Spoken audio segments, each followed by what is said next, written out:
मेरी खिड़की पर गमलों में कुछ पौधे हैं। खिड़की के नीचे जो शेल्फ होती है उसको इंग्लिश में बोलते हैं विंडो सिल, और अक्सर हम में से बहुत से लोग उस खिड़की का यूज करते हैं कुछ सामान रख के। जैसे कि मैंने अपनी खिड़की की शेल्फ पे कुछ पौधे रखे हुए हैं। I have a few plants in pots on the windowsill. I have a few plants in pots on the windowsill.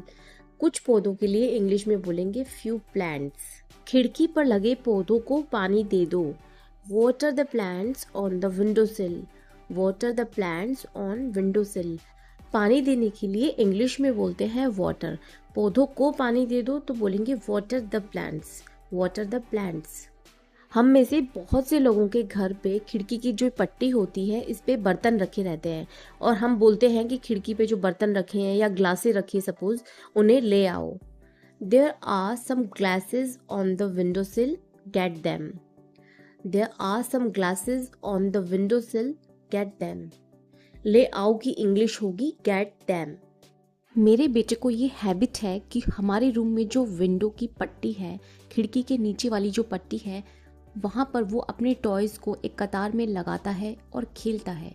Suppose इसी चीज़ को मुझे इंग्लिश में बोलना है तो मैं बोलूँगी he lines up his toys on this windowsill and play.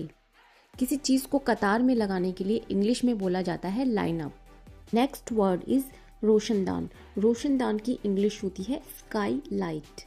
उस घर में एक भी रोशनदान नहीं था।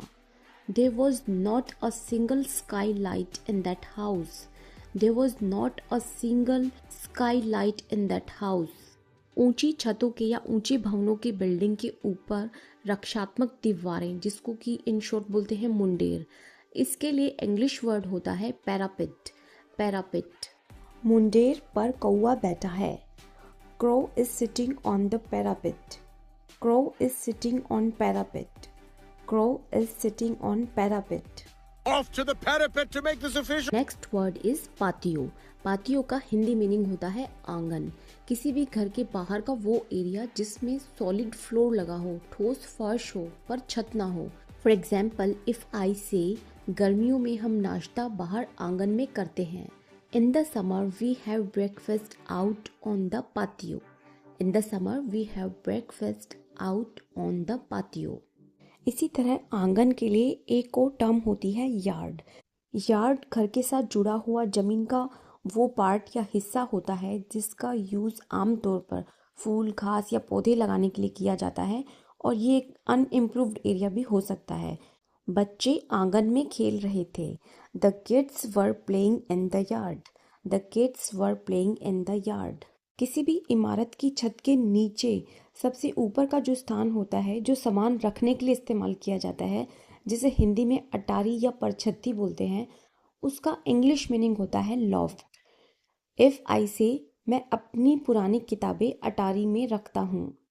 I keep my old books in the loft. I keep my old books in the loft. घर की जो दहलीज होती है उसको इंग्लिश में बोलते हैं threshold. Let's make a sentence. हमारे यहाँ नई दुल्हन की दहलीज पर पूजा की जाती है। The new bride is worshipped at the threshold. The new bride is worshipped at the threshold. दुल्हन को इंग्लिश में बोलते हैं ब्राइड, पूजा करने को बोलते हैं वर्शिप। बगीचे में जो क्यारियाँ होती है उसके लिए इंग्लिश वर्ड होता है बेड। अगर हम बात करते हैं बगीचे की क्यारी तो हम बोलेंगे गार्डन बेड। बात करते हैं कि फूलों की क्यारी तो हम बोलेंगे flower bed. For example, if I से क्यारी में पानी दे दो, water the bed. Water the bed. खेत या बगीचे की सुरक्षा के लिए उसके चारों ओर जो बाड़ लगाई जाती है, झाड़ी लगाई जाती है, उसको इंग्लिश में बोलते हैं हैज। मेरी बगीचे की चारों ओर एक बाड़ लगी है। There is a hedge around my garden. There is a hedge around my garden.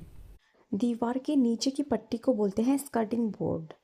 इस कमरे के स्कर्टिंग बोर्ड पर पेंट के छींटे हैं।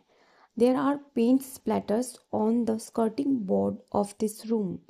There are paint splatters on the skirting board of this room. Splatters का मतलब होता है छींटे।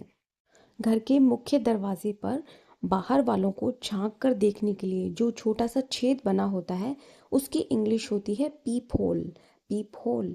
मेरे सामने के दरवाजे में एक सुरक्षा छेद है। There is a peephole in my front door.